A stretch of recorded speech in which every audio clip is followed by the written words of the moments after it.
നമസ്കാരം പ്രിയപ്പെട്ടവരെ. പ്രവാസി ഭാരതിയുടെ പരിപാടികളിൽ എന്നും നമ്മൾ പ്രാധാന്യം നൽകിയിട്ടുള്ളത് വിദ്യാഭ്യാസത്തിനും ആരോഗ്യത്തിനുമാണ്. ഒപ്പം തന്നെ ഗൾഫിലെ റേഡിയോ എന്നുള്ള നിലയ്ക്ക് നിയമസംബന്ധമായ കാര്യങ്ങൾക്ക് പ്രവാസി ഭാരതി അർഹിക്കുന്ന പരിഗണനയും പ്രാതിനിധ്യവും ഒക്കെ നൽകിയിട്ടുണ്ട്. ഇന്ന് വിദ്യാഭ്യാസവുമായി ബന്ധപ്പെട്ട കുറച്ച് കാര്യങ്ങൾ നിങ്ങളുമായി പങ്കുവയ്ക്കാമെന്ന് വിചാരിക്കുന്നത് വിദ്യാർത്ഥികൾക്കും ഉപരിപഠനം ആഗ്രഹിക്കുന്നവർക്കും രക്ഷകർത്താക്കൾക്കും ഒക്കെ തന്നെ പ്രയോജനം ചെയ്യും. ഇന്ന് പ്രവാസി ഭാരതിയുടെ ക്ഷണം സ്വീകരിച്ച് നമ്മുടെ അതിഥിയായി എത്തിയിരിക്കുന്നത് വല്ലത്ത് എഡ്യൂക്കേഷണൽ പ്രൈവറ്റ് ലിമിറ്റഡിൻ്റെ മാനേജിംഗ് ഡയറക്ടറും അതിൻ്റെ മെൻറ്ററും ഒക്കെയായ ഡോക്ടർ കല്യാണി വല്ലത്ത്. ഇംഗ്ലീഷ് ഭാഷയുമായി ബന്ധപ്പെട്ട നിരവധി കാര്യങ്ങൾ ഇന്ന് സംസാരിക്കാൻ കഴിയും എന്ന് ഞങ്ങൾ വിശ്വസിക്കുന്നു. എല്ലാവർക്കും വേണ്ടി ഡോക്ടർ ഈ പരിപാടിയിലേക്ക് സ്വാഗതം ചെയ്യുന്നു. മാഡം നമസ്കാരം. മാഡം, ഞങ്ങളുടെ റേഡിയോയെക്കുറിച്ച് മാഡത്തിന് എത്രത്തോളം അറിയാമെന്ന് എനിക്കറിയില്ല. ഗൾഫ് രാജ്യത്തെ ഏറ്റവും വലിയ റേഡിയോ ആയിരുന്നു.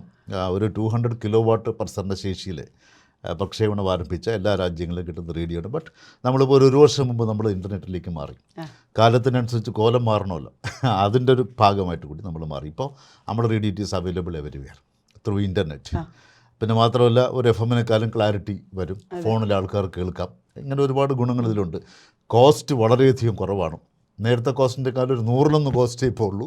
അതുകൊണ്ട് വരുമാനം അത്രയേ ഉള്ളൂ. മാഡം, ഞാൻ മാഡത്തിൻ്റെ എഡ്യൂക്കേഷൻ ഇൻസ്റ്റിറ്റ്യൂഷനുമായിട്ട് ബന്ധപ്പെട്ട നിരവധി കാര്യങ്ങൾ ഞാൻ മനസ്സിലാക്കാൻ എനിക്ക് ഇടവന്നിട്ടുണ്ടായിരുന്നു.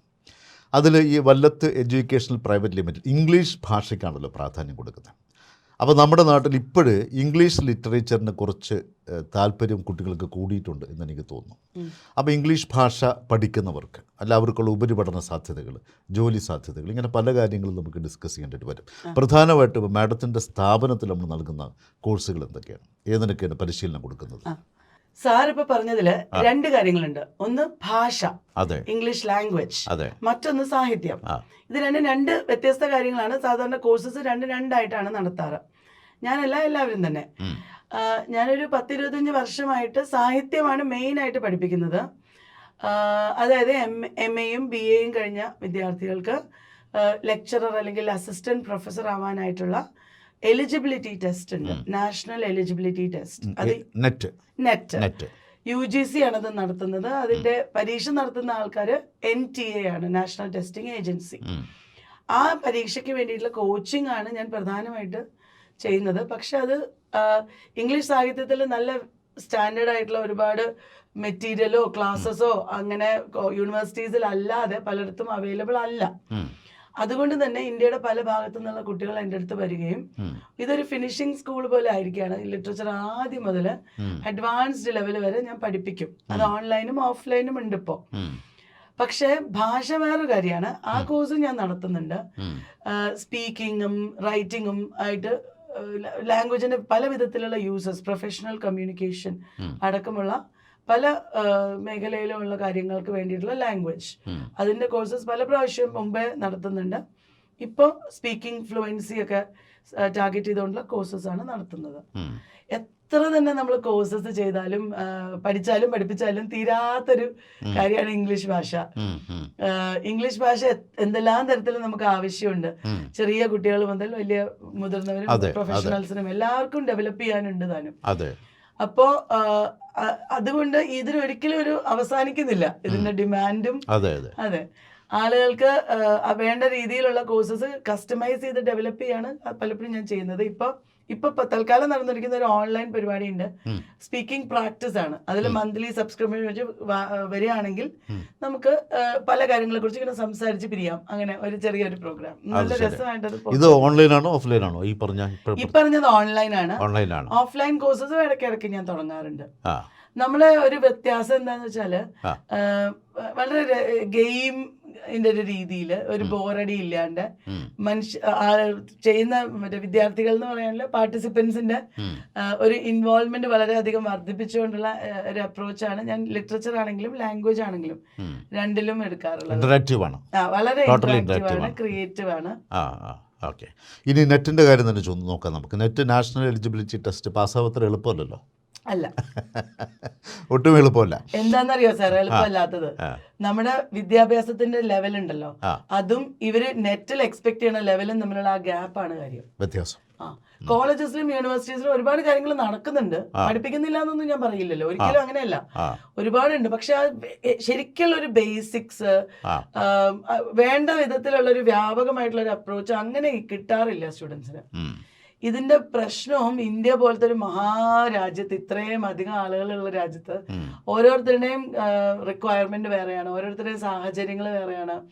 ചിലപ്പോൾ ആളുകൾ ഹൗസ് വൈഫ്സ് ആയിരിക്കും, ചിലപ്പോൾ ജോലി ചെയ്തുകൊണ്ട് പഠിക്കുന്നവരായിരിക്കും, ചിലപ്പോൾ അണ്ടർ പ്രിവിലേജ്ഡ് ആയിട്ടുള്ള ബാക്ക്ഗ്രൗണ്ട്സിൽ നിന്ന് വരുന്നവരായിരിക്കും. അങ്ങനെയുള്ളവർക്കൊക്കെ വളരെ ബുദ്ധിമുട്ടാണ് ഈ എഡ്യൂക്കേഷൻ സിസ്റ്റത്തിൽ സർവൈവ് ചെയ്യാൻ. അതുകൊണ്ടാണ് കോച്ചിങ് ഒക്കെ വേണ്ടി വരുന്നത്. ശരിക്കും പറഞ്ഞാൽ നെറ്റ് നല്ലൊരു പരീക്ഷയാണ്, നല്ല സ്റ്റാൻഡേർഡ് ആണ്. ഇന്റർനാഷണലി നോക്കുമ്പോൾ നമുക്ക് മറ്റൊരു രാജ്യത്തിൽ ചെന്നാൽ വേറൊരു യൂണിവേഴ്സിറ്റിയിൽ തല ഉയർത്തി നിൽക്കാൻ പറ്റും, അത്രയും വിവരം നമുക്ക് ഉണ്ടാക്കാൻ പറ്റും നെറ്റിന് പഠിക്കുമ്പോൾ. പക്ഷെ ആ ഗ്യാപ്പ് വളരെ വലുതാണ്, നമ്മുടെ വിദ്യാഭ്യാസം കൊണ്ട് മാത്രം അത് പറ്റില്ല. അതായത് നമ്മൾ സാധാരണ ഒരു കോളേജിൽ നിന്ന് നേടുന്ന ഒരു വിദ്യാഭ്യാസത്തിന്റെ ഒരു നിലവാരം വെച്ച് നെറ്റ് എഴുതാൻ പോയാൽ കിട്ടൂല, മിക്കവാറില്ല. കറക്റ്റ്. അപ്പോൾ എന്തായാലും നെറ്റിന് പ്രിപ്പയർ ചെയ്യുന്ന കുട്ടികളോട് ഞങ്ങൾക്ക് പറയാനുള്ളത്, കാരണം വിദ്യാഭ്യാസത്തിൻ്റെ കാര്യത്തിലും അതോടൊപ്പം നിങ്ങൾക്കൊരു കരിയർ തിരഞ്ഞെടുക്കുന്ന കാര്യത്തിലും ഒക്കെ തന്നെ പ്രവാസി ഭാരതി എന്ന് നിങ്ങൾക്ക് സപ്പോർട്ടായിട്ട് നിന്നിട്ടേ ഉള്ളൂ. ഗൾഫിലുള്ള കുട്ടികൾ ഓർക്കുന്നുണ്ടാവുമല്ലോ, ഉണ്ടാവണം എന്ന് ഞങ്ങൾ വിചാരിക്കുന്നു.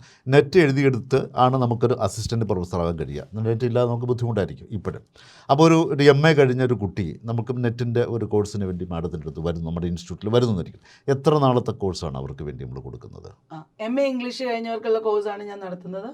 അത് 6 മാസത്തെ ഒരു കോഴ്സും ഉണ്ട്, 1 വർഷത്തെ കോഴ്സും ഉണ്ട്. 6 മാസത്തിൻ്റെ ഓൺലൈനാണ്, 1 വർഷത്തെ ഓൺലൈനും ഓഫ്ലൈനും ഉണ്ട്. ഇടയ്ക്കിടയ്ക്ക് 3 മാസത്തിൻ്റെ ഒക്കെ ക്രാഷ് കോഴ്സും നടത്താറുണ്ട്. പഠിച്ചു കഴിഞ്ഞവർക്കും പഠിച്ചു തുടങ്ങുന്നവർക്കും അത് വളരെ ഉപകരിക്കും. 1 വർഷത്തെ 6 മാസത്തെ 2 കോഴ്സുണ്ട് നെറ്റിന്. ഇനി നമുക്ക് ഇതില്ലേ സ്റ്റേറ്റ് എലിജിബിലിറ്റി ടെസ്റ്റ്, അതില്ലേ സെറ്റിൻ്റെ ക്ലാസ് ഇല്ലേ? അതെ, അതായത് കേരളത്തിൽ ഒഴിച്ച് ബാക്കിയുള്ള പല സംസ്ഥാനങ്ങളിലും നെറ്റും സെറ്റും ഒരേ ലെവലാണ്. സെറ്റ് പാസ്സായാലും കോളേജിൽ പഠിപ്പിക്കാം. പക്ഷെ കേരളത്തില് ഹയർ സെക്കൻഡറിയിലാണ് പഠിപ്പിക്കാൻ പറ്റുക. അപ്പോൾ സെറ്റിന്റെ കോഴ്സ് ഉണ്ട്. അതായത് എൻ്റെ ഒരു അപ്രോച്ച് എന്ന് വെച്ചാൽ, എക്സാം പാസ്സാണെങ്കിൽ ഒരു സബ്ജക്റ്റ് നമ്മൾ നല്ല വ്യക്തമായിട്ട് ബേസിക്സ് ഒക്കെ കറക്റ്റ് ആക്കിയിട്ട് പഠിക്കണം. ഞാൻ അവിടെയാണ് ശ്രദ്ധിക്കുന്നത്. അതുകൊണ്ട് തന്നെ സെറ്റ് എഴുതുന്നവരും മറ്റ് KV പരീക്ഷ എഴുതുന്നവരും മറ്റ് പല പരീക്ഷ എഴുതുന്നവരും ഈ നെറ്റ് കോഴ്സിന് തന്നെ ജോയിൻ ചെയ്യാറുണ്ട്, സബ്ജക്റ്റ് അസലായിട്ട് പഠിക്കാൻ വേണ്ടിയിട്ട്. അത് ശരി. സെറ്റിനാണ് അവർ ടാർഗറ്റ് ചെയ്യുന്നതെങ്കിൽ അവർ നെറ്റിന്റെ പരീക്ഷ പഠിക്കും. നെറ്റാണ് ഏറ്റവും ബുദ്ധിമുട്ടുള്ള. അതെ അതെ അതെ. അതുകൊണ്ട് നെറ്റിന് പഠിച്ചു കഴിഞ്ഞാൽ മറ്റ് പല എക്സാംസും പാസ്സാവുന്നുള്ളതാണ് സത്യം. ഓക്കെ, നമുക്കിപ്പോൾ ഈ സെറ്റ് നെറ്റും കൂടെ നമുക്കൊന്ന് ഡിഫറൻഷ്യേറ്റ് ചെയ്യാമോ? ഇപ്പോൾ കേരളത്തിലാണല്ലോ വരുന്നത്, മറ്റ് സംസ്ഥാനങ്ങളിൽ സെറ്റ് തന്നെ മതിയല്ലോ അസിസ്റ്റൻ്റ് ഇപ്പോൾ കോളേജ് പഠിപ്പിക്കാൻ. ഇവിടെ ഇപ്പം നമുക്ക് ആക്ച്വലി കോളേജുകളിൽ നമുക്കിപ്പം ലെക്ചറർ എന്നൊരു പോസ്റ്റ് ഇല്ല, കയറുന്നത് തന്നെ അസിസ്റ്റൻ്റ് പ്രൊഫസറാണ് അല്ലേ? അപ്പോൾ അതുകൊണ്ട് ഇവിടെ കേരളത്തിൽ നമുക്ക് അസിസ്റ്റൻ്റ് പ്രൊഫസറായിട്ട് മാറണമെങ്കിൽ നെറ്റ് വേണം, സെറ്റ് പോരല്ലോ, പോരാ. എന്നാൽ മറ്റ് സംസ്ഥാനങ്ങളിൽ സെറ്റായാലും മതി ചില സംസ്ഥാനങ്ങൾ. അപ്പോൾ ഇവിടെ +2 അധ്യാപിക ആകാനാണ് നമുക്ക് സെറ്റ് വേണ്ടത് അല്ലേ, സ്റ്റേറ്റ് എലിജിബിലിറ്റി. അതിനുവേണ്ടി വരുന്ന കുട്ടികളുടെ ഒരു നിലവാരം മാഡം എങ്ങനെ കാണുന്നു? ഇവിടെ നമ്മുടെ നാട്ടിൽ അറിയാലോ, സ്കൂളിൽ പഠിപ്പിക്കുന്നത് എളുപ്പവും അതിന്റെ പരീക്ഷകൾ എളുപ്പവും, കോളേജിൽ പഠിപ്പിക്കുന്നത് കുറച്ചൊരു സ്റ്റാൻഡേർഡ് കൂടുതലായിട്ടാണ് വിചാരിക്കുന്നത്. അങ്ങനെ വിചാരിക്കാൻ പാടില്ല. സ്കൂളിലെ വിദ്യാഭ്യാസം അത്ര തന്നെ പ്രധാനമാണ്, കൂടുതലാണെങ്കിലേ ഉള്ളൂ. പക്ഷെ എന്നാലും സാധാരണ കുറച്ചും കൂടി വിവരമുള്ളവരും പഠിക്കാനായിട്ട് സാഹചര്യമുള്ളവരൊക്കെയാണ് നെറ്റ് എഴുതുന്നതെന്നാണ് കണ്ടുവരുന്നത്. സെറ്റ് കുറച്ച് എളുപ്പമായിട്ടാണ് വിചാരിക്കുന്നത്, പക്ഷെ അതിന്റെയും സ്റ്റാൻഡേർഡ് കൂടിയാണ് വരുന്നത്. പിന്നെ സെറ്റില് നമുക്ക് BEdന്റെ പോർഷൻസ് ഉണ്ട്, ടീച്ചിങ് പെഡഗോജി ഒക്കെ, അത് നെറ്റിലില്ല, അധികം ഇല്ല. സെറ്റിന് പരീക്ഷയുടെ നേച്ചർ സ്വല്പം വ്യത്യാസമുണ്ട്. പക്ഷെ രണ്ടും എഴുതുന്നവരും ധാരാളം ഉണ്ട്. ഗേറ്റിന് നമുക്ക് ഇവിടെ എന്തെങ്കിലും കോഴ്സ് ഉണ്ടോ? ഗേറ്റ് സാധാരണഗതിയിൽ എഞ്ചിനീയറിംഗിലൊക്കെ ആയിരുന്നു, ഇപ്പൊ അത് ഇംഗ്ലീഷിലും തുടങ്ങിയിട്ടുണ്ട്. ഗേറ്റ് ഒരുപാട് പേര് എഴുതുന്നുണ്ട്. അതിന്റെ ഗുണം എന്താ വെച്ചാൽ അത് IIT ബോംബെ ആണ് നടത്തുന്നത്, മുംബൈ. ഗേറ്റ് എഴുതിയാൽ നമുക്ക് PhD ചെയ്യാൻ പറ്റും IIT-കളിൽ. എന്ന് മാത്രമല്ല ഇന്റർനാഷണൽ യൂണിവേഴ്സിറ്റീസിൽ അവർ ഗേറ്റിന്റെ സ്കോർ ചോദിക്കുന്നുണ്ട്. അപ്പൊ ഇപ്പൊ ഗൾഫിലൊക്കെ പഠിക്കുന്ന കുട്ടികൾക്കാണെങ്കിലും ഗേറ്റ് പാസ്സായാൽ കുറച്ചും കൂടി UK-ലോ US-ലോ വേറെ എവിടെയെങ്കിലും പഠിക്കാനൊക്കെ പോകാനായിട്ട് വളരെ ഉപകരിക്കും. അതുകൊണ്ട് ഗേറ്റിന് നല്ല ഡിമാൻഡാണ്. ഇപ്പൊ ഞങ്ങൾക്ക് കോഴ്സ് ഉണ്ടല്ലേ ഗേറ്റിന്? അത് നേരത്തെ നമുക്കൊരു എക്സ്ക്ലൂസീവ്ലി ഫോർ എഞ്ചിനീയറിംഗ് സ്റ്റുഡൻസ് ആയിരുന്നല്ലോ അല്ലേ, അങ്ങനെയല്ലേ? ഇപ്പോഴും ജനറലായിട്ട് വന്നിട്ടുണ്ട്. മേഡം ഇനി ഇംഗ്ലീഷ് വിഷയം ഇപ്പോൾ പ്രീ ഡിഗ്രിക്ക് പലന്ന +2 ഇപ്പോൾ ചേരുന്നൊരു കുട്ടി എന്നിരിക്കട്ടെ, ഹ്യൂമാനിറ്റീസ് എടുത്തു. അവർ ഡിഗ്രിക്ക് വരുന്ന അവസരത്തിൽ അവർ ഇംഗ്ലീഷ് ഭാഷ മെയിൻ വിഷയമായിട്ട് എടുത്താൽ അവർക്ക് എന്തൊക്കെ ബെനിഫിറ്റ്സ് ഉണ്ടാവും ഇതര സബ്ജക്റ്റുകളെ അപേക്ഷിച്ച്? ഇപ്പോൾ ചോദിക്കാൻ കാരണം ഇംഗ്ലീഷ് ലിറ്ററേച്ചർ മെയിൻ എടുത്ത് പഠിക്കുന്ന കുട്ടികളെ സംബന്ധിച്ചുള്ള അവർ മിക്കവാറും സ്കൂൾ ക്ലാസ്സുകളിൽ ഇംഗ്ലീഷ് മീഡിയം പഠിച്ച കുട്ടികളാണ് സാധാരണഗതിയിൽ വരാറുള്ളത്. മറ്റുള്ളവർ 10ാം ക്ലാസ്സിൽ ഇംഗ്ലീഷ് പാസ്സാവാൻ തന്നെ വളരെ ബുദ്ധിമുട്ടുന്ന ഒരു സംവിധാനമുണ്ടല്ലോ. പക്ഷേ എന്നാൽ അവർ നമുക്കൊന്ന് പ്രചോദിപ്പിക്കാൻ ചോദിക്കുന്നു. +2 കഴിഞ്ഞിട്ട് ഇംഗ്ലീഷ് ലിറ്ററേച്ചർ മെയിനായിട്ട് നമ്മൾ BAക്ക് പോകുന്നു, സ്കോപ്പ് എങ്ങനെയാണ്? പണ്ടൊക്കെ വേറെ സബ്ജക്ട്സ് ഒന്നും കിട്ടാത്തവരാണ് ഇംഗ്ലീഷ് എടുത്തുകൊണ്ടിരുന്നത്. ഇപ്പൊ അങ്ങനെയല്ല. അതാണ് ഞാൻ ആമുഖത്തിൽ പറഞ്ഞു. അങ്ങനെയല്ല. ഇപ്പോഴും കോളേജ്, നല്ലൊരു കോളേജിൽ ഇംഗ്ലീഷ് ലിറ്ററേച്ചറിന് BAക്ക് അഡ്മിഷൻ കിട്ടാൻ ബുദ്ധിമുട്ടാണ്. മുമ്പ് അങ്ങനെ ആയിരുന്നില്ല. മാത്രമല്ല മറ്റൊരു കാര്യം കൂടി ഉണ്ട് മാഡം, ഇടയ്ക്ക് പറയല്ല, മുൻപ് നമുക്ക് പാരലൽ കോളേജുകൾ, സമാന്തര വിദ്യാഭ്യാസ സ്ഥാപനങ്ങൾ വളരെ സജീവമായിരുന്ന കാലത്ത് ഇംഗ്ലീഷ് നമുക്ക് പ്രൈവറ്റായിട്ട് എഴുതാം. കോളേജിൽ പോകണമെന്ന് നിർബന്ധമില്ല. സയൻസ് പഠിക്കുന്നവർക്ക് മാത്രം കോളേജിൽ പോയാൽ മതി. പക്ഷെ ഇപ്പോഴങ്ങനല്ല. ഇപ്പോൾ തിരുവനന്തപുരത്ത് യുവാനിവേഴ്സിലോ ഓൾ സയൻസിലോ അല്ലെങ്കിൽ പ്രമുഖ വിമൻസ് കോളേജിലോ യൂണിവേഴ്സിറ്റി കോളേജിലോ ഒരു BA ലിറ്ററേച്ചർ അഡ്മിഷൻ കിട്ടുക it is not at all easy. ആ ലെവലിലേക്ക് വന്നിട്ടില്ല സർ. വേറൊരു സബ്ജക്ട് പഠിച്ചിട്ട് പിന്നെയും ഇംഗ്ലീഷ് MA എടുക്കുന്നവരും ഉണ്ട്, ഡബിൾ MA പോലെ പേരുണ്ട്. കാരണം നമുക്കറിയാമല്ലോ, ഇംഗ്ലീഷ് ഭാഷ എന്ന് പറഞ്ഞാൽ it's like A spring board എന്ന് പറയാം. അതിൽ നിന്നുകൊണ്ട് മറ്റ് ഹ്യൂമാനിറ്റീസിലേക്കൊക്കെ നമുക്ക് ചാടാൻ പറ്റും. എന്ന് വെച്ചാൽ ഇംഗ്ലീഷ് MAയുടെ ഭാഗമായിട്ട് തന്നെ സോഷ്യോളജി, പിന്നെ ഫിലോസഫി, പിന്നെ കൾച്ചറൽ തിയറി, അങ്ങനെ ഒരുപാട് മറ്റു കാര്യങ്ങളും നമുക്ക് പഠിക്കാനുണ്ട്. അപ്പോൾ മറ്റ് ഹ്യൂമാനിറ്റീസിലൊക്കെ തന്നെ ഒരു ബേസ് ഉണ്ടെങ്കിൽ ഇംഗ്ലീഷ് ലിറ്ററേച്ചർ MA നമുക്ക് പാസ്സാവാൻ കഴിയുള്ളൂ. എന്ന് തന്നെയല്ല, ഇപ്പം ഇംഗ്ലീഷ് ലിറ്ററേച്ചർ എടുത്തു കഴിഞ്ഞാൽ നമുക്ക് ഹൈബ്രിഡ് ആയിട്ട് അല്ലെങ്കിൽ ഇന്റർ ഡിസിപ്ലിനറി ആയിട്ട് പല റിസർച്ച് ഒക്കെ ചെയ്യാനുള്ള സാഹചര്യങ്ങളും സാധ്യതകളും ഉണ്ട്. അപ്പോൾ അക്കാഡമിക് ആയിട്ടുള്ള ഒരു കരിയറാണ് വേണ്ടതെന്നുണ്ടെങ്കിൽ പലരും സയൻസോ മറ്റ് സബ്ജക്ട്സോ എടുത്തിട്ട് പിന്നെ ഇംഗ്ലീഷിൽ വന്ന് ഇംഗ്ലീഷ് തന്നെ പഠിക്കുന്നവരുണ്ട്, ഇഷ്ടം പോലെ പേര്. അത് ഒരു ആഡഡ് അഡ്വാൻറ്റേജ് ആണ്. എല്ലായിടത്തും തന്നെ ഇന്റർ ഡിസിപ്ലിനാരിറ്റിക്ക് വളരെ ഇമ്പോർട്ടൻസ് ഉള്ള കാലമാണിത്. ഇന്റർ ഡിസിപ്ലിനറി ആയിട്ട് ചെയ്യണമെങ്കിൽ ഇംഗ്ലീഷ് ലാംഗ്വേജ് ആൻഡ് ലിറ്ററേച്ചർ വളരെ നല്ലതാണ്. പിന്നെ ഇംഗ്ലീഷ് ലാംഗ്വേജ് ആൻഡ് ലിറ്ററേച്ചർ 2 തരത്തിലുണ്ട്. ചില കോളേജിലും യൂണിവേഴ്സിറ്റീസിലും ചില സിലബസ് കമ്മ്യൂണിക്കേറ്റീവ് ഇംഗ്ലീഷിനാണ് പ്രാധാന്യം കൊടുക്കുന്നത്. അപ്പോൾ അങ്ങനെയുള്ളവർക്കും അങ്ങനെയുള്ള കോളേജസിലും നമുക്ക് ബിസിനസ് സ്റ്റഡീസിലേക്കോ അല്ലെങ്കിൽ പബ്ലിക് റിലേഷൻസ്, ഇന്റർനാഷണൽ റിലേഷൻസ് എന്ന് തന്നെയല്ല, വേണമെങ്കിൽ സിവിൽ സർവീസ് അങ്ങനെയൊക്കെ പോകാനായിട്ടുള്ള കുറച്ചും കൂടി ഒരു സ്കോപ്പ് ഉണ്ട്. പക്ഷെ വെറും ഇംഗ്ലീഷ് ലാംഗ്വേജ് ആൻഡ് ലിറ്ററേച്ചർ എന്നാൽ കുറെ കൂടി ഫിലോസോഫിക്കലാണ്, കുറച്ചും കൂടി അക്കാഡമിക് ആയിട്ടുള്ള സാധ്യതകൾ അതിനാണ് ഉള്ളത്. പല കോളേജസ്, ഇപ്പൊ ലോയോള കോളേജ് മദ്രാസ്, അവിടെയൊക്കെ അവർ മറ്റേതിനാണ് പ്രാധാന്യം കൊടുക്കുന്നത്, പ്രാക്ടിക്കൽ സ്കിൽസിനും ബിസിനസ് സ്റ്റഡീസിനും ഒക്കെ. അപ്പോൾ ഇംഗ്ലീഷിന് ലാംഗ്വേജും ലിറ്ററേച്ചറും പഠിച്ചാൽ വെറുതെ ഒരു സ്കൂൾ ടീച്ചറോ കോളേജ് ടീച്ചറോ ആവുന്നതിന് അപ്പുറത്ത് ഒരുപാട് കാര്യങ്ങൾ ഇന്ന് സാധിക്കാൻ പറ്റും. നമുക്ക് ഇന്നത്തെ കാലത്ത് നമ്മളൊരു പ്യുവർ ആയിട്ടുള്ള ഒരൊറ്റ സബ്ജക്ട് പഠിച്ച് അങ്ങനെ പോകുന്ന ഒരു രീതി ഉണ്ടെങ്കിലും അതിനേക്കാളും നല്ലത് ഒരു സബ്ജക്ട് പഠിച്ച് പിന്നെയും വേറെ എന്തെങ്കിലും കൂടെ പഠിക്കുന്നതാണ്. ഇംഗ്ലീഷ് MA കഴിഞ്ഞ് വേണമെങ്കിൽ MBA ചെയ്യാം, ഇംഗ്ലീഷ് MA കഴിഞ്ഞിട്ട് വേറെ എന്തെങ്കിലും ഒരു സ്പെഷ്യലൈസേഷൻ ചെയ്യാം. എന്തായാലും സ്പെഷ്യലൈസേഷൻ ചെയ്തേ പറ്റുള്ളൂ. അപ്പോൾ ആദ്യം മുതലേ ഈ 12ാം ക്ലാസ്സിലെ കുട്ടി എവിടെയാണ് എനിക്ക് എത്തേണ്ടത് എന്നുള്ള ഒരു കാര്യം മനസ്സിൽ തീരുമാനിച്ച് അതിൽ ആ വഴി ചാർട്ട് ഔട്ട് ചെയ്യണം. നമുക്ക് പണ്ടൊക്കെ ഇത്ര അധികം സ്വന്തമായിട്ട് ഒരു കരിയർ, ഒരു ഗ്രാഫ് ഉണ്ടാക്കാൻ പറ്റില്ലായിരുന്നു. എവിടെയാണോ അഡ്മിഷൻ കിട്ടുന്നത് അവിടെ പഠിച്ച് അടുത്തേക്ക് പോയി അങ്ങനെ പോവായാലും ജോലി കിട്ടുമായിരുന്നു. പക്ഷെ ഇന്ന് അങ്ങനെയല്ല. നമ്മൾ വളരെ ഇന്റലിജന്റ് ആയിട്ട് ആലോചിച്ച് ടാർഗറ്റഡ് ആയി നമ്മളുടെ കഴിവുകളുടെ അടിസ്ഥാനത്തിൽ നമ്മൾ ആ വഴി ചാർട്ട് ഔട്ട് ചെയ്യണം. എന്താണ് പഠിക്കേണ്ടത്? ഒരുപാട് സർട്ടിഫിക്കറ്റ് കോഴ്സസോ പോസ്റ്റ് ഗ്രാജുവേറ്റ് ഡിപ്ലോമാസോ ഇന്റർനാഷണലി തന്നെ ചെയ്യാൻ പറ്റും. മൂക്ക് കോഴ്സസ് ഒക്കെ ഒരുപാടുണ്ട്. ഓക്സ്ഫോർഡിന്റെയും ഹാർവർഡിന്റെയും വലിയ വലിയ യൂണിവേഴ്സിറ്റീസിന്റെ അടക്കം പല കോഴ്സ് നമുക്ക് ചെയ്യാം. Digital marketing. ഇനി അതെല്ലാം സാഹിത്യം മാത്രമാണ് വേണ്ടതെങ്കിൽ അതിനകത്തും പല തരത്തിലുള്ള സാധ്യതകളുണ്ട്. ഡിജിറ്റൽ ഹ്യൂമാനിറ്റീസ് ഉണ്ട്. ഇപ്പോൾ അതായത് ടെക്നോളജി ആയിട്ട് കണക്ട് ചെയ്തിട്ടുള്ള കാര്യങ്ങൾ, മറ്റേ ലിറ്ററേച്ചറിനെ തന്നെ ഡിജിറ്റൈസ് ചെയ്യുന്നത്, ഡിജിറ്റൽ റിസോഴ്സസ് അല്ലെങ്കിൽ ആർക്കൈവ്സ് ഒക്കെ ഉണ്ടാക്കുന്നത്, അങ്ങനത്തെ ഒക്കെ കാര്യങ്ങൾ വളരെ സ്കോപ്പ് ഉണ്ട്. അതൊക്കെ എല്ലായിടത്തും ഇപ്പം നടന്നുകൊണ്ടിരിക്കുകയാണ്. അതിലെ ആളുകൾ വളരെ കുറവാണ്. അപ്പോൾ അങ്ങനെ ഉള്ള സാധ്യതകളുണ്ട്. അത് വേണമെങ്കിൽ ചെയ്യാം. ചില കുട്ടികൾക്ക് കമ്പ്യൂട്ടറും ഗെയിമിങ്ങും ടെക്നോളജി ആയിരിക്കും ഇഷ്ടം. അവർക്ക് വായിക്കുകയും ചെയ്യും, അവർക്ക് ഇംഗ്ലീഷ് ലാംഗ്വേജും അറിയായിരിക്കും. അപ്പോൾ പേരൻസ് എൻ്റെ അടുത്ത് വരാറുണ്ട്, എൻ്റെ കുട്ടിക്ക് ഇത് രണ്ടും ഒക്കെയാണ് ഇഷ്ടം, എനിക്ക് ഇവര് ഫിലോസഫി ഇതൊക്കെ പഠിച്ച് ടീച്ചർ ആവുമെന്ന് സംശയമാണ്, അപ്പോൾ ഇംഗ്ലീഷ് ലിറ്ററേച്ചറിന് വിടണോ, എന്താ വേണ്ടേ? അപ്പോൾ ഞാൻ പറയാം, അല്ല കുഴപ്പമില്ല, ഈ സയൻസും ലിറ്ററേച്ചറും കണക്ട് ചെയ്തിട്ടുള്ള ഓപ്ഷൻസ് ഒരുപാടുണ്ട്. അത് ലൈബ്രറി സയൻസ് ആവാം, റിസോഴ്സ് ഡെവലപ്മെന്റ്. ഞാൻ തന്നെ ഇപ്പൊ ഞാൻ ചെയ്യുന്നത് എന്താണ്, ഒരു എഡ്യൂപ്രനർ അല്ലേ ഞാൻ. ഓൺടർപ്രണർഷിപ്പ് തന്നെ എന്തെല്ലാം സാധ്യതകളാണ്. പിന്നെ സാറിന് അറിയാലോ, പണ്ട് മുതലേ നമ്മുടെ സിവിൽ സർവീസ് ഓഫീസറെ എടുത്താൽ, പൊളിറ്റീഷ്യൻസിനെ എടുത്താൽ, അവരൊക്കെ ഇംഗ്ലീഷ് സാഹിത്യം അറിയുന്നവരാണ്. ഇംഗ്ലീഷ് ലിറ്ററേച്ചർ പഠിച്ചു കഴിഞ്ഞാൽ ലോ, പൊളിറ്റിക്സ് അങ്ങനെയുള്ള മേഖലകളിലൊക്കെ നമുക്ക് ചെല്ലാൻ പറ്റും. കാരണം എന്താ, സാഹിത്യം എന്ന് വെച്ചാൽ മനുഷ്യരെ മനസ്സിലാക്കുന്നതല്ലേ, കൾച്ചർ അല്ലേ, സംസ്കാരം ഇതിനെ കുറിച്ചുള്ള പഠനമാണ് സാഹിത്യം. ഇപ്പൊ ഏകദേശം പകുതി എന്ന് പറഞ്ഞ പോലെ പഴയ സാഹിത്യത്തിന്റെ ഒപ്പം തന്നെ കൾച്ചർ സ്റ്റഡീസ് ഉണ്ട്. കൾച്ചർ സ്റ്റഡീസ്, കൾച്ചറൽ തിയറീസ് വളരെ ഇമ്പോർട്ടൻ്റ് ആണ്. അപ്പോൾ അതൊക്കെ പഠിച്ചു കഴിയുമ്പോൾ നമുക്കൊരു ഒരു കാഴ്ചപ്പാടാണ് കിട്ടുന്നത്. ഓരോ കാര്യത്തിനെ കുറിച്ച് പറയാനുള്ള ഒരു കോൺഫിഡൻസ്, അതിനെക്കുറിച്ച് എങ്ങനെ അതിനെ മനസ്സിലാക്കണം.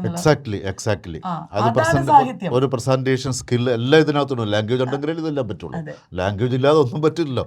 നമ്മൾ തന്നെ ഇപ്പോൾ കാണുന്നില്ലേ മാഡം, നമ്മൾ പൊളിറ്റീഷ്യൻസിന് ലാംഗ്വേജിൻ്റെ ഇല്ലായ്മ കൊണ്ട് അവർ പറയുന്ന ഞാൻ കുറ്റപ്പെടുത്തിയതല്ല. ഒരു പബ്ലിക് ഫിഗറായി മാറാൻ, ഒരു പൊളിറ്റീഷ്യനായി മാറാൻ, ജനങ്ങളെ ആകർഷിക്കാൻ, ഒരു മാധ്യമ പ്രവർത്തകനാകാൻ അവൻ്റെ കയ്യിൽ ആയുധം എന്ന് പറയുന്ന ഭാഷയാണ്. അതിപ്പോൾ whether it is in English or Malayalam or Hindi, what ever it is, ഏതായാലും ഭാഷ അവന് സ്വായത്തമാക്കാൻ കഴിഞ്ഞില്ലെങ്കിൽ ആ ഫീൽഡിൽ രക്ഷപ്പെടാൻ പറ്റില്ല. ഭാഷ എന്ന് പറഞ്ഞാലോ വെറുതെ ഗ്രാമറും പ്രൊനൗൺസിയേഷനും മാത്രമല്ല, അതെങ്ങനെ ഒരു ഐഡിയ എക്സ്പ്രസ് ചെയ്യുന്നു, അതെങ്ങനെ നമ്മൾ സംസാരിക്കുന്നു, റെട്ടറിക്. അതെ, അപ്പോൾ അത് അങ്ങനത്തെ കാര്യങ്ങളൊക്കെ വളരെ ഡീപ്പായിട്ടുള്ള കാര്യങ്ങളാണ്. അങ്ങനെ തന്നെ നമ്മൾ മനസ്സിലാക്കണം കുട്ടിയായിരിക്കുമ്പോൾ തൊട്ട്. അച്ഛനമ്മമാരെ അങ്ങനെ ഗൈഡ് ചെയ്യണം. ഒരുപാട് വീട്ടിൽ വെച്ച് തന്നെ നമുക്ക് പല ആക്ടിവിറ്റീസും ചെയ്യാമല്ലോ. ഒരു സിനിമ കണ്ടിട്ട് അതിനെക്കുറിച്ച് പറയാം, അതിനെക്കുറിച്ച് എഴുതാം. ഇന്ന് ടെക്നോളജി ഒരുപാട് സാധ്യതകളാണ് നമുക്ക് തരുന്നത്. ബ്ലോഗ്സ് ഉണ്ടാക്കാം. മേഡം, ഇതിനിടയ്ക്ക് ഞാൻ വല്ലത്തിൻ്റെ വെബ്സൈറ്റ് കണ്ടായിരുന്നു. അതിനകത്തൊരു ഫിലിം ആയിട്ട് ബന്ധപ്പെട്ട ഒരു സർട്ടിഫിക്കേഷൻ കോഴ്സ്, അങ്ങനെ ഒരു കോഴ്സിൻ്റെ കാര്യങ്ങൾ, അതെന്താണ് മേഡം അത്? അതായത് ഞാൻ പറഞ്ഞ പോലെ നമുക്ക് ഇംഗ്ലീഷ് ലിറ്ററേച്ചർ MA ഒക്കെ ട്രഡീഷണൽ കോഴ്സിന്റെ ഭാഗമായിട്ട് തന്നെ ഫിലിം സ്റ്റഡീസ് ഉണ്ട്, മീഡിയ സ്റ്റഡീസ് ഉണ്ട്, ടെലിവിഷൻ, അങ്ങനെയുള്ള തിയറീസ് ഉണ്ട്. അപ്പൊ സിനിമകൾ കാണുന്നതും അത് വിഷ്വൽ കൾച്ചർ ആണല്ലോ, വിഷ്വൽ ലാംഗ്വേജ് ആണല്ലോ. അത് മനസ്സിലാക്കുന്നത് നമ്മുടെ സ്റ്റുഡൻസിന് വളരെ ഇമ്പോർട്ടൻ്റ് ആണ്. അപ്പോ പലരും ഈ ഹോളിവുഡും ബോളിവുഡും അല്ലാണ്ട് ക്ലാസിക്സ് ഒന്നും കണ്ടിട്ടുണ്ടാവില്ല. ഫിലിം അപ്രിസിയേഷൻ എങ്ങനെ ചെയ്യണം, ഒരു ക്ലാസിക് സിനിമ കണ്ടിട്ട് അതിനെക്കുറിച്ച് എങ്ങനെ നമ്മൾ എഴുതണം, അത് പഠിക്കേണ്ടത് ഇമ്പോർട്ടൻ്റ് ആണ്. അതുകൊണ്ട് ഒരു വളരെ പ്രശസ്തനായിട്ടുള്ള ഒരു ജേർണലിസ്റ്റും എഴുത്തുകാരനുമായിട്ടുള്ള ആനന്ദ് ഹരിദാസിന്റെ ഒരു ഫ്രണ്ടും കൂടിയാണ് അദ്ദേഹം. നമ്മുടെ കൂടെ വർക്ക് ചെയ്ത് കുട്ടികളെ ട്രെയിൻ ചെയ്യാണ്. ഇങ്ങനെ സിനിമകൾ കാണിച്ച് അതിനെക്കുറിച്ച് സംസാരിക്കാനായിട്ട് ഒക്കെയുള്ള പ്രാപ്തി ഉണ്ടാക്കി കൊടുക്കും. അത് ഒരു സിനിമയെ നമ്മൾ വിലയിരുത്തുകയാണ്. അതെ അതെ അതെ. അപ്പൊ അതിന് ഗുണം എന്താന്ന് വെച്ചാൽ സാറിന്റെ പോലെ മീഡിയയിലും ഒക്കെ ഈസി ആയിട്ട് ജോലി കിട്ടും. ജേർണലിസ്റ്റിക് ജോലികൾ, മീഡിയ ബേസ്ഡ് ആയിട്ടുള്ള ജോലികൾക്കൊക്കെ ഇംഗ്ലീഷ് ലിറ്ററേച്ചർ സ്റ്റുഡൻസിന് വളരെ സാധ്യത. അതിപ്പോൾ എനിക്ക് തോന്നുന്നു കേരള സർവകലാശാലയിൽ തന്നെ ഇംഗ്ലീഷ് കമ്മ്യൂണിക്കേഷനും ജേർണലിസവും കൂടെ ക്ലബ് ചെയ്തൊരു കോഴ്സ് ഉണ്ടെന്ന് തോന്നുന്നു. അതെ, ഞങ്ങളിവിടെ ഫേസ് ചെയ്യുന്ന ഒരു പ്രധാന പ്രോബ്ലം, മാഡം പറഞ്ഞതുമായി ബന്ധപ്പെട്ട് ഞാൻ പറയുന്നേ ഉള്ളൂ, പ്രധാന പ്രോബ്ലം ഇത് തന്നെയാണ് മാഡം. ഭാഷ കൃത്യമായിട്ട് ഉപയോഗിക്കാൻ പറ്റാത്തവരാണ് മീഡിയയിൽ വരുന്നത്. ഇപ്പോൾ ഇംഗ്ലീഷ്, ഞാനിപ്പോൾ ഒരു ഇംഗ്ലീഷ് അവതാരകനല്ല, കാരണം എനിക്ക് ഇംഗ്ലീഷിൽ അത്രത്തോളം അവഗാഹമില്ല. അതുകൊണ്ട് ഞാനൊരിക്കലും ഇംഗ്ലീഷിൽ പ്രോഗ്രാം അവതരിപ്പിക്കാൻ ശ്രമിക്കില്ല. എൻ്റെ ഒരു മേഖല മലയാളമാണ്. ഞാൻ ഇംഗ്ലീഷ് മീഡിയം പഠിച്ചാലാണ്, അത് വേറെ കാര്യം. പക്ഷേ എന്നാലും നമ്മൾ പിന്നെ സ്വായത്തമാക്കിയത് അതിനകത്തൊരു എക്സ്പെർട്ടൈസ് നേടിയത് മലയാളത്തിലാണ്. അപ്പോൾ മലയാളത്തിലൊരു അവതാരകനായിട്ട് വരുന്ന ഒരാളിന് ഇപ്പോൾ ഈവൻ നമ്മുടെ പ്രവാസി ഭാരതി, ഞങ്ങളുടെ റേഡിയോയുടെ പേര്, ആ പ്രവാസി ഭാരതി മാഡം കൃത്യമായിട്ട് ഉച്ചരിക്കാൻ കഴിയാത്ത ഒരാളിനെ ഞാൻ എങ്ങനെ ഇവിടെ അനൗൺസറായിട്ട് എടുക്കും, എങ്ങനെ അവതാരകനായിട്ട് എടുക്കും? പറ്റുമോ? പറ്റില്ല. ഞാനിവിടെ ഓഡീഷൻ ടെസ്റ്റ് നടന്ന പ്രവാസി ഭാരതി കൃത്യമായിട്ട് പറഞ്ഞ് വളരെ കുറച്ച് വരെയുള്ളൂ.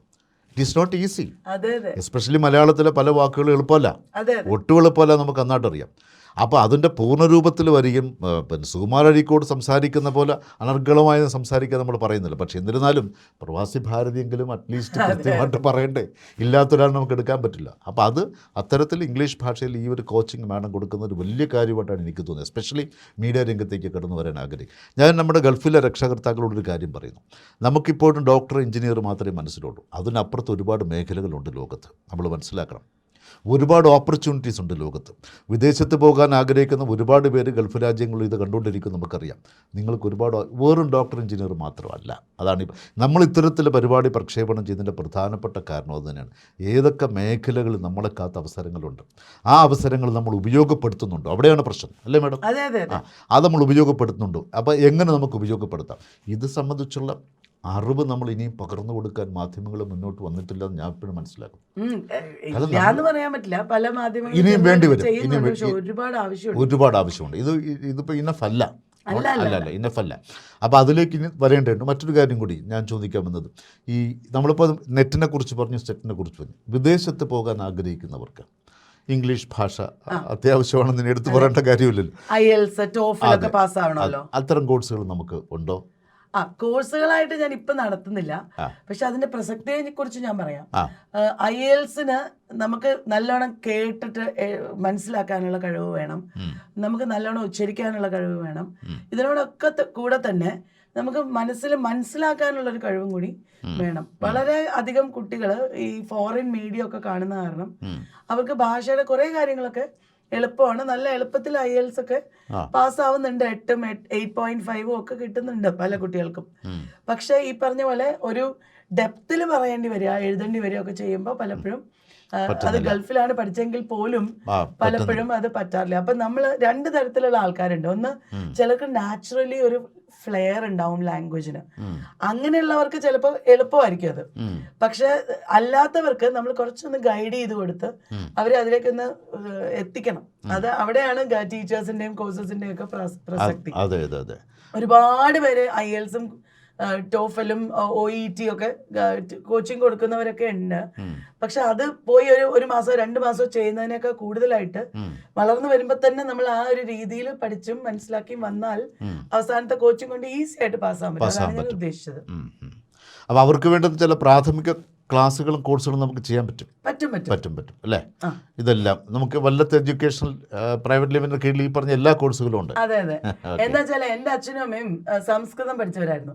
ഞാൻ കൊച്ചിലെ ഭാഷ പഠിച്ചു തുടങ്ങിയപ്പോ തൊട്ട് അതിന്റെ കറക്റ്റ്നെസ്, ഈ പറഞ്ഞ പോലെ ഉച്ചാരണം, അതെല്ലാം വളരെയധികം ശ്രദ്ധിച്ചിട്ടാണ് എന്നെ വളർത്തിയത്.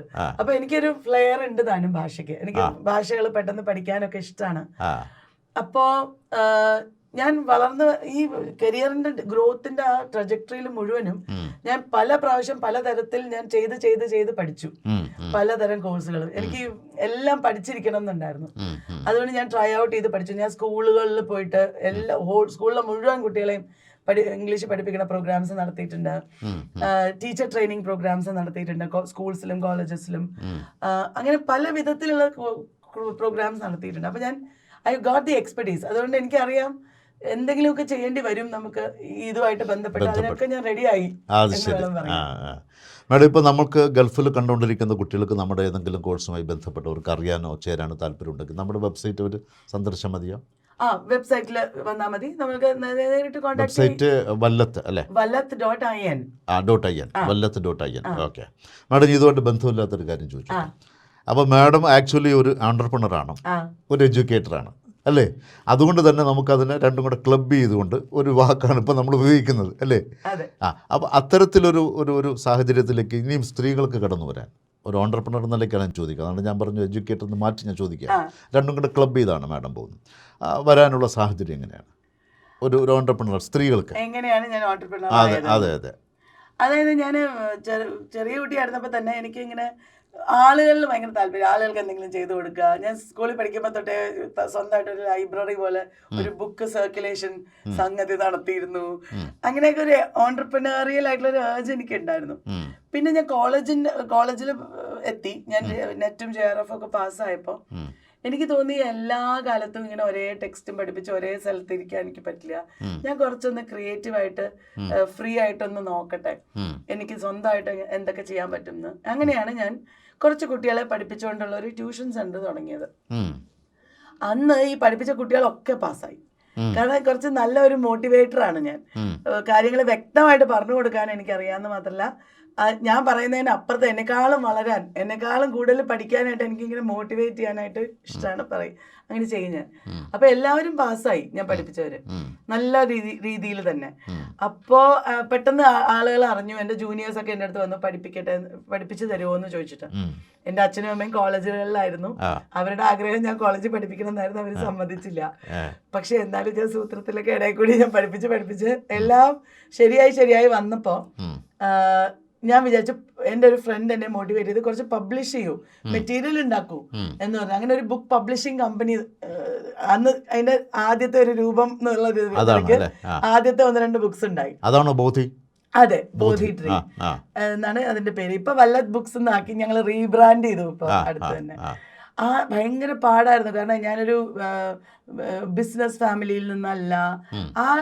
സാറിന് അറിയാലോ, നമ്മുടെ സൊസൈറ്റിയിൽ അങ്ങനെ പെട്ടെന്ന് ഒരു സ്ത്രീക്ക് ബിസിനസ് ചെയ്യാന്ന് പറഞ്ഞാൽ എല്ലാവരും സമ്മതിക്കില്ല. വെറുതെ എന്തിനാ റിസ്ക് എന്നൊക്കെ പറഞ്ഞിട്ട്. എൻ്റെ ഹസ്ബൻഡ് ഖത്തറിലായിരുന്നു. അപ്പൊ ഹി വാസ് സപ്പോർട്ടീവ്. ഹെൽപ്പ് ചെയ്യാൻ പറ്റിയില്ല, കാരണം ദൂരെ ആയതുകൊണ്ട്. അങ്ങനെ ചെറിയ രീതിയിൽ തുടങ്ങി വലുതായി പറ്റുന്ന പോലെയൊക്കെ ചെയ്ത്, ഒരിക്കലും പൈസക്ക് ബുദ്ധിമുട്ട് ദൈവം സഹായിച്ചിട്ടുണ്ടായില്ല. എല്ലാം ഇങ്ങനെ കെയർഫുൾ ആയിട്ട് കോഷ്യസ് ആയിട്ട് ചെയ്തുകൊണ്ട് ഒന്നും നഷ്ടങ്ങളോ അങ്ങനെയൊന്നും വന്നില്ല. പിന്നെ എൻ്റെ മേഖല എന്ന് പറയുന്നത് ദൈവം സഹായിച്ച് വളരെയധികം ആളുകൾക്ക് ആവശ്യമുള്ള കാര്യമാണല്ലോ. ഇപ്പൊ NEP ആണ് വരുന്നത്. അപ്പോൾ അതിന്റെ പ്രാധാന്യം ഇനിയും വർദ്ധിക്കാനാണ് പോണത്. അപ്പോൾ സ്കിൽ ഡെവലപ്മെന്റിനും ലാംഗ്വേജിനൊക്കെ വളരെയധികം ഇമ്പോർട്ടൻസ് വരാനാണ് പോണേ. അപ്പൊ അങ്ങനെയുള്ള സാഹചര്യത്തിൽ ഞാൻ വിചാരിച്ചു ഒന്ന് റീബ്രാൻഡും ചെയ്യാമെന്ന്. ഇപ്പൊ എനിക്ക് നല്ല ധൈര്യമാണ്. പഠിച്ച് വരികയായിരുന്നു ഇത്ര നാൾ. ഈ 25 വർഷം മുമ്പ് ഞാൻ ഇങ്ങനെ അല്ല ഇരുന്നിരുന്നത്. എനിക്ക് അറിയില്ലായിരുന്നു, പേടിയായിരുന്നു. പക്ഷെ നമ്മൾ അതൊക്കെ ഓവർകം ചെയ്യാൻ പറ്റും. സ്ത്രീകൾക്കും പറ്റും, പുരുഷന്മാർക്കും പറ്റും. കോഷ്യസ് ആയിരിക്കണം. എടുത്തു ചാടി എല്ലാം കൂടി നശിപ്പിക്കുന്ന രീതിയിലുള്ള ബിസിനസ് ചെയ്യണം എനിക്ക് പേടിയാണ്. അങ്ങനെ ചെയ്യാൻ പാടില്ല. പക്ഷെ എപ്പോഴും നമ്മൾ ഇമ്പോർട്ടൻസ് കൊടുക്കേണ്ടത് സൊസൈറ്റിക്കും കസ്റ്റമേഴ്സിനുമാണ്. അവർക്ക് എന്താ വേണ്ടത് അതുപോലെ നമ്മൾ മാറണം. അവർക്ക് എന്താണ് വേണ്ടത് അത് നമ്മൾ ഡെവലപ്പ് ചെയ്യണം. ആദ്യമൊക്കെ സെറ്റ് ബാക്സ് ഉണ്ടായാലും വിട്ടുകൊടുക്കാതെ പിടിച്ചു നിൽക്കണം. അതിൽ നിന്ന് പഠിച്ചത് ഉൾക്കൊണ്ടുകൊണ്ട് നമ്മൾ വളരണം. അങ്ങനെ ചെയ്താൽ ആർക്കും ബിസിനസ് ചെയ്യാൻ പറ്റും. എന്തെല്ലാം തരത്തിൽ സോഷ്യൽ സർവീസ് ചെയ്യാൻ പറ്റും ബിസിനസ് വഴി. അതാണ് എനിക്ക് പറയാനുള്ളത്. ഓക്കെ. കാരണം സ്ത്രീ സംരംഭകരെ ഇപ്പോൾ ഏറ്റവും കൂടുതൽ രംഗത്ത് വരണമെന്ന് ആഗ്രഹിക്കുന്ന ഒരു കാലത്തിലൂടെ നമ്മൾ കടന്നു പോകുന്നത്. പക്ഷേ സ്ത്രീകൾ പലരും അതിന് സന്നദ്ധരാവുന്നില്ല. അവർക്ക് നേരത്തെ ഈ പറഞ്ഞതുപോലെ ചെറിയൊരു പേടിയാകാം. സ്ത്രീ സംരംഭം എന്ന് പറഞ്ഞാൽ സാർ അധികവും ഭക്ഷണം അല്ലെങ്കിൽ ജുവലറി, ക്ലോത്ത്സ് അങ്ങനെയുള്ള ഇതിലങ്ങനെ ഒതുങ്ങി നിൽക്കുകയാണ്. അത് വേണ്ടാന്നല്ല, അത് നല്ലതല്ല, അത് വേണം. പക്ഷെ അതല്ലാത്ത കുറെ മേഖലകളുണ്ട്. ഇനിയും നമുക്ക് ടാപ്പ് ചെയ്യാനുള്ള മേഖലകളുണ്ട് എന്നല്ലേ മാഡം പറയുന്നത്? അല്ല, അതിൽ ഒന്ന് തന്നെയാണ് ഈ എഡ്യൂക്കേഷനും. തീർച്ചയായിട്ടും വിദ്യാഭ്യാസത്തിന് ഒരു കാലത്തും അവസാനമില്ലല്ലോ. ഒരു കാര്യം കൂടി പറഞ്ഞോട്ടെ സാർ, വിദ്യാഭ്യാസം എന്ന് പറഞ്ഞാൽ പഠിപ്പിക്കൽ മാത്രമല്ല. അല്ല, ഇന്നത്തെ കാലത്ത് നമുക്കറിയാം നമ്മുടെ കുട്ടികളൊക്കെ തന്നെയും TV-യിൽ നിന്നും ഇന്റർനെറ്റിൽ നിന്നും സ്വയം പഠിക്കാനാണ് താല്പര്യപ്പെടുന്നത്. അവർക്ക് സെൽഫ് ലേണിംഗ് ടൂൾസ് ആണ് നമ്മൾ ഡെവലപ്പ് ചെയ്യേണ്ടത്. അത് ആപ്പ് മാത്രമല്ല, ബുക്ക് ആവാം, ഒരു ഗെയിം ആവാം. അത് നമ്മൾ ക്രിയേറ്റീവായിട്ട് ചിന്തിച്ചാൽ ഒരുപാട് സാധ്യതകളുണ്ട് എഡ്യൂപ്രേണേഴ്സിനും. ഏത് സബ്ജക്റ്റും സ്വയം പഠിക്കാനും രസകരമായി പഠിപ്പിക്കാനുമുള്ള കുറെ ഐഡിയാസ് ഞാനും എൻ്റെ ടീമും കൂടി ഉണ്ടാക്കി വെച്ചിട്ടുണ്ട്. ആർക്കെങ്കിലും താല്പര്യം ഉണ്ടെങ്കിൽ അത് ഷെയർ ചെയ്യാനും ഞങ്ങൾ റെഡിയാണ്. തീർച്ചയായിട്ടും ഇത് കേട്ടുകൊണ്ടിരിക്കുന്ന ഒരുപാട് പേർക്ക് മാഡം ഇടയ്ക്ക് പറഞ്ഞൊരു വാക്ക് നിങ്ങൾ ശ്രദ്ധിച്ചിരുന്നോ? എഡ്യൂപ്രനർ. അതാണ് നമ്മൾ തുടക്കത്തിൽ ചോദിച്ചത്. എഡ്യൂക്കേഷനും ആൻട്രപ്രണറും കൂടി ചേർന്നിട്ട്. അപ്പോൾ അത് പുതിയൊരു സാധ്യതയാണ്. നമ്മളിപ്പോൾ പഠിച്ചിരിക്കുന്ന ഒരുപാട് പേരുണ്ട്, സ്ത്രീകൾ പുരുഷന്മാരൊക്കെ തന്നെ. അവർക്കെല്ലാം തന്നെ ഇത്തരത്തിൽ പല ആക്ടിവിറ്റി വിദേശ രാജ്യങ്ങളിൽ ഇതൊക്കെ വളരെയധികം പ്രോഗ്രസീവായിട്ട് ഇതായിട്ട് വന്നിട്ടുണ്ടോ ഇവിടുത്തെ അപേക്ഷിച്ച്? കുറെ യൂണിവേഴ്സിറ്റീസിലൊക്കെ ഈ സെൽഫ് ലേണിംഗും കണ്ടിന്യൂസ് ലേണിംഗും അങ്ങനത്തെ കാര്യങ്ങളൊക്കെ വളരെ flexible class rooms, fluid class rooms അതൊക്കെ വളരെ ഉണ്ട്. പക്ഷെ അത് എല്ലാ രാജ്യങ്ങളിലും ഉണ്ടെന്ന് വെച്ചാൽ ഇല്ല. അത് ഡെവലപ്ഡ് അണ്ടർ ഡെവലപ്ഡ് എന്നുള്ള വ്യത്യാസമൊന്നുമില്ല. കാരണം ഞാൻ കാനഡയിലും ഓക്സ്ഫോർഡിലും ശ്രീലങ്കയിലും ഒക്കെ ഇത് അവതരിപ്പിച്ചിട്ടുണ്ട്. ഞങ്ങളുടെ വർക്കിന്റെ പ്രത്യേകതകളെ വെച്ചിട്ട് പേപ്പേഴ്സ് അവതരിപ്പിച്ചിട്ടുണ്ട്. ഈ രണ്ടെണ്ണം ഡെവലപ്ഡ് ആണല്ലോ, കാനഡയും ഓക്സ്ഫോർഡും, കാനഡയും UK-യും. പക്ഷെ അവിടുത്തെ പ്രൊഫസർമാര് തന്നെ പറയുന്നത് അവിടെയും അറിയുന്നവരും വായിക്കുന്നവരും ഉണ്ട്, അറിയാത്തവരും വായിക്കാത്തവരും ഉണ്ട്. എല്ലായിടത്തും നമുക്ക് കുട്ടികളെ മോട്ടിവേറ്റ് ചെയ്യേണ്ട ആവശ്യമുണ്ട്. അവർക്ക് പുതിയ രീതികൾ കാണിച്ചു കൊടുക്കേണ്ട ആവശ്യമുണ്ട്. അവരെ ഇന്ററാക്ട് ചെയ്ത് എൻഗേജിംഗ് ആയിട്ട് കൊണ്ടുവരേണ്ട ആവശ്യമുണ്ട്.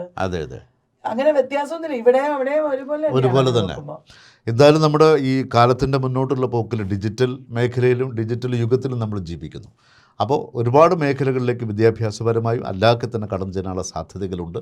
അതിനെക്കുറിച്ചൊക്കെ നിങ്ങൾക്ക് പഠിക്കാൻ താല്പര്യമുണ്ടെങ്കിലാണ് നമുക്ക് ഇത്തരം പരിപാടികൾ നിങ്ങൾക്ക് ഒരു ഇൻട്രസ്റ്റിംഗ് ആയിട്ട് തോന്നുന്നത്. ഇല്ലാത്തവർക്ക് തോന്നിയിട്ട് കാര്യമില്ല. മാഡം, നമ്മളെന്തായാലും ഈ ഒരു ഡിസ്കഷൻ ഇവിടെ അവസാനിപ്പിക്കുമ്പോൾ ഗൾഫ് രാജ്യത്തും നാട്ടിലും നമ്മുടെ പരിപാടികൾ കേൾക്കുകയും കാണുകയും ചെയ്യുന്ന ധാരാളം പേരുണ്ട്. നേരത്തെ നമുക്ക് ടെറസ്ട്രിയൽ റേഡിയോ ആയിരുന്നു. അപ്പോൾ അതൊരു നിശ്ചിത ഏരിയയിലേ കിട്ടുള്ളൂ. ചില സ്ഥലത്ത് പൊട്ടലും ചീറ്റലും ഒക്കെ ഉണ്ടാവും. ഇപ്പോഴാ പ്രശ്നമൊന്നുമില്ല, വളരെ ക്രിസ്റ്റൽ ക്ലിയർ ആയിട്ടെല്ലാം കേൾക്കാം. ഇവർക്ക് നമ്മുടെ സ്ഥാപനവുമായിട്ട്, നമ്മുടെ കോഴ്സുകളുമായിട്ട്, അല്ലെങ്കിൽ നമ്മൾ ഈ പറയുന്ന സാധ്യതകളെ അവർക്ക് തിരഞ്ഞെടുക്കണം എന്ന് താല്പര്യമുള്ളവർക്ക് ബന്ധപ്പെടാനായി നമുക്ക് നമ്മുടെ വെബ്സൈറ്റ് തന്നെ ഒന്നുകൂടെ പറയാം. അതെ. അപ്പോൾ www.vallat.in അതെ. ആണ്. നമ്മോട് ഇതുവരെ സംസാരിച്ചത് ഡോക്ടർ കല്യാണി വല്ലത്ത്. മാഡത്തിന് വേറെ എന്തെങ്കിലും ഞങ്ങളുടെ ശ്രോതാക്കളോട്ട് ഞങ്ങളുടെ ഇവരോട്ട് പറയാനുണ്ടോ? നമ്മൾ കുട്ടികളുണ്ട്, രക്ഷകർത്താക്കളുണ്ട്, വീട്ടമ്മമാർ കണ്ടുകൊണ്ടിരിക്കുന്നുണ്ടാവും. ഭാഷ എന്ന് പറയുന്നത് നമ്മുടെ വിദ്യാഭ്യാസത്തിന്റെ ഒരു സർക്കുലേറ്ററി സിസ്റ്റം പോലെയാണ്. രക്തം എങ്ങനെയാണോ എല്ലായിടത്തും ഓടി നമ്മുടെ ശരീരത്തിന് ഹെൽത്തി ആയിട്ട് വെക്കുന്നത്, അതുപോലെ ഭാഷ നമ്മൾ ഇംഗ്ലീഷ് MA BA എന്നുള്ള വ്യത്യാസമൊന്നും ഇല്ലാതെ ആരാണെങ്കിലും വ്യക്തമായിട്ട് നല്ലോണം സംസാരിക്കാനും ഐഡിയാസ് എക്സ്പ്രസ് ചെയ്യാനും നമ്മൾ പഠിക്കണം. അതുകൊണ്ട് വിദ്യാഭ്യാസം ചെയ്യുന്ന ആരാണെങ്കിലും, അത് മക്കൾക്ക് വേണ്ടിയാണെങ്കിലും സ്റ്റുഡൻസ് ആണെങ്കിലും എല്ലാവരും തന്നെ ഭാഷയിൽ ശ്രദ്ധിക്കണം, അതിനുവേണ്ടി വായിക്കണം. ഇന്നത്തെ കാലത്ത് വായന കുറഞ്ഞു വരുന്ന സമയമാണ്. വലിയ വലിയ ബുക്സ് തുടക്കം മുതൽ അവസാനം വരെ വായിക്കുന്നത് വളരെ കുറവാണ്. പക്ഷെ എന്നാലും ഇൻ്റർനെറ്റ് വഴിയാണെങ്കിലും അല്ലാത്ത ചെറിയ ചെറിയ ബുക്സ് വഴിയാണെങ്കിലും എങ്ങനെയെങ്കിലും ഭാഷയുമായിട്ടുള്ള നല്ല ഭാഷയുമായിട്ടുള്ള സമ്പർക്കം വയ്ക്കണം. നമ്മളുടെ ഐഡിയാസിനെ നമ്മൾ എക്സ്പ്രസ് ചെയ്തുകൊണ്ട് എഴുതണം. അത് ബ്ലോഗിലാവാം, അല്ലെങ്കിൽ സോഷ്യൽ മീഡിയയിലാവാം, എവിടെയായിരുന്നാലും എഴുതണം. ഇൻ്റർനെറ്റ് ഉള്ളത് കാരണം നമുക്കെല്ലാം വേണമെങ്കിൽ പബ്ലിഷ് ചെയ്യാൻ പറ്റും. അത് ചിലപ്പോൾ നിങ്ങളുടെ ടീച്ചേഴ്സ് ആയിരിക്കും, ചിലപ്പോൾ പേരൻസ് ആയിരിക്കും. നിങ്ങളുടെ സ്റ്റുഡൻസിനെയും മക്കളെയും ഒക്കെ അങ്ങനെ നിങ്ങൾ പ്രോത്സാഹിപ്പിക്കണം. കാരണം അങ്ങനെ ഒന്ന് ചെയ്ത് വരുമ്പോൾ നമ്മൾ അറിയാതെ തന്നെ നമ്മൾ ക്രിയേറ്റീവ് ആവും, നമ്മളുടെ ഭാഷ നമുക്ക് വശമാവും, എവിടെ എത്തിയാലും നല്ലോണം സംസാരിക്കാൻ പറ്റും. അല്ലാതെ അയ്യോ എൻ്റെ മോന് 12ാം ക്ലാസ് കഴിഞ്ഞു, ഇനി ഇൻ്റർവ്യൂവിന് പോകണം, അതിനു വേണ്ടി ഒന്ന് പ്രിപ്പയർ ചെയ്യിപ്പിക്കുകയോ അല്ലെങ്കിൽ വെളിയിൽ പഠിക്കാൻ പോകണം, അതിനു വേണ്ടി ഭാഷ പഠിക്കണം, അങ്ങനെ വിചാരിക്കരുത്. എല്ലാ കാലത്തും എപ്പോഴും നമ്മൾ ചെയ്യേണ്ട ഒരു കാര്യമാണ് ഭാഷ പഠിക്കുക എന്നുള്ളത്. അതാണ് എനിക്ക് ഓർമ്മിപ്പിക്കാനുള്ളത് എല്ലാവരെയും. അവിടെ നമ്മളിപ്പോൾ അവസാനിപ്പിക്കുക ഒരു കാര്യം കൂടി ഇടയ്ക്ക് ഞാൻ ചോദിച്ചിരുന്നു. നമ്മുടെ പബ്ലിക്കേഷൻ സംബന്ധിച്ച് നമ്മൾ കൂടുതൽ പറഞ്ഞില്ല. എത്ര ബുക്കുകൾ നമ്മൾ പബ്ലിഷ് ചെയ്തിട്ടുണ്ട്? 2015 ഞാൻ ഈ പബ്ലിക്കേഷൻ കമ്പനി തുടങ്ങുന്നത്. അത് ഒരു 100 ബുക്സിൽ കൂടുതൽ ഞങ്ങൾ പബ്ലിഷ് ചെയ്തിട്ടുണ്ട്. അത് കുറച്ച് വേറെ പ്രൊഫസർമാരുടെയും അങ്ങനെയൊക്കെ ഉള്ളവരുടെയാണ്. ഞങ്ങളുടെ ഏറ്റവും വലിയ പബ്ലിക്കേഷൻ എന്ന് പറഞ്ഞാൽ ഒരു encyclopedia of world literature in 5 volumes, അല്ല 5 അല്ല 10 വോള്യൂംസ്. അതിൽ 5 വോള്യൂംസ് ഇപ്പൊ പബ്ലിഷ്ഡ് ആണ്. ഇനി 6th ഇനി വരാൻ പോണു. അത് British literature, American literature, Indian literature, European literature, post colonial literature, അങ്ങനെയാണ് അത് ക്രമപ്പെടുത്തിയിരിക്കുന്നത്. ഇതിന് വ്യത്യാസം എന്താന്ന് വെച്ചാൽ, ഒരു വെബ്സൈറ്റിൽ നമ്മൾ കാണുമ്പോൾ നമ്മൾ ഫുൾ ഇങ്ങനെ വായിക്കുകയല്ലല്ലോ ചെയ്യുക. പടം ഉണ്ടാവും, പോയിന്റ് ആയിട്ട് കുറച്ച് ഇൻഫർമേഷൻ ഫ്രാഗ്മെന്റഡ് ആയിട്ടാവും. ആ ഒരു രീതിയിൽ ആളുകളുടെ എൻഗേജ്മെന്റ്, റീഡേഴ്സിന്റെ എൻഗേജ്മെന്റ് വർദ്ധിപ്പിച്ചുകൊണ്ടുള്ള ഒരു രീതിയിലാണ് ഞാൻ ഈ പ്രസന്റേഷൻ ഓൺ ദ പേജ് ചെയ്യുന്നത്. ഒരു ഗെയിം അല്ലെങ്കിൽ ഇന്ററാക്ഷൻ കലർത്തിക്കൊണ്ടുള്ള അഡ്വാൻസ്ഡ് മെറ്റീരിയൽ. ഇതിന് വേറൊരു പ്രത്യേകത എന്താന്ന് വെച്ചാൽ, ഒരുപാട് സ്റ്റുഡൻസ്, വലിയ എഴുതി അല്ലെങ്കിൽ പബ്ലിഷ് ചെയ്ത് പരിചയമൊന്നും ഇല്ലാത്തവര്, വീട്ടമ്മമാര്, ഭാഷ നല്ലോണം കൈകാര്യം ചെയ്യുന്ന ആരും, അങ്ങനെ ഒരുപാട് പേരുടെ കൊളാബറേറ്റീവ് എഫേർട്സ് ആണ്. ഒരുപാട് പേര് ചേർന്ന് ഉണ്ടാക്കുന്നതാണ് ഞങ്ങളുടെ ബുക്സ്. ഒരുപാട് എന്ന് വെച്ചാൽ 20, 30, 50 ഒക്കെ പേരാണ് ചിലപ്പോൾ ഒരു ബുക്കിൽ വർക്ക് ചെയ്യുന്നത്. നല്ല ചലഞ്ചാണ്. കോണ്ടന്റ് ഡെവലപ്പ് ചെയ്യണം, അത് എഡിറ്റ് ചെയ്യണം, അത് ലേ ഔട്ട് ചെയ്യണം, പിന്നെ എഡിറ്റ് ചെയ്യണം. പക്ഷെ അത് ഒരു ജീവിത മാർഗം തന്നെയാണ് ഒരുപാട് പേർക്ക് ഇപ്പൊ നമ്മൾ അങ്ങനെ ചെയ്യുന്നതുകൊണ്ട്.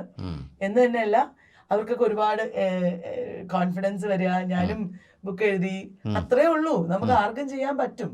ഒരുമിച്ച് നിന്നാൽ ഒരുപാട് കാര്യങ്ങൾ. അങ്ങനെയാണ് ഞങ്ങൾ ചെയ്യുന്നത്. ഒരു കൂട്ടായ എഫേർട്ടാണ് അല്ലേ? എന്തായാലും വല്ലത്ത് എഡ്യൂക്കേഷണൽ പ്രൈവറ്റ് ലിമിറ്റഡിന് എല്ലാ ആശംസകളും പ്രവാസി ഭാരത് നേരുന്നു. ഇനിയും ഞങ്ങളുടെ ഈ വിദ്യാഭ്യാസ പരിപാടിയിൽ മാഡത്തിൻ്റെ ഒരു സാന്നിധ്യം ഞങ്ങൾ ആഗ്രഹിക്കുന്നുണ്ട്. കൂടുതൽ ഈ രംഗത്തേക്കുള്ള ഇംഗ്ലീഷ് ഭാഷയാണ് മാഡം കൈകാര്യം ചെയ്യുന്നത്. ഇംഗ്ലീഷ് എന്ന് പറയുന്ന അതൊരു സാഹിത്യമാണ്, അതൊരു ഭാഷയാണ്, ലോകഭാഷയാണ്. അതൊന്നും എടുത്തു പറയേണ്ട കാര്യമില്ലല്ലോ.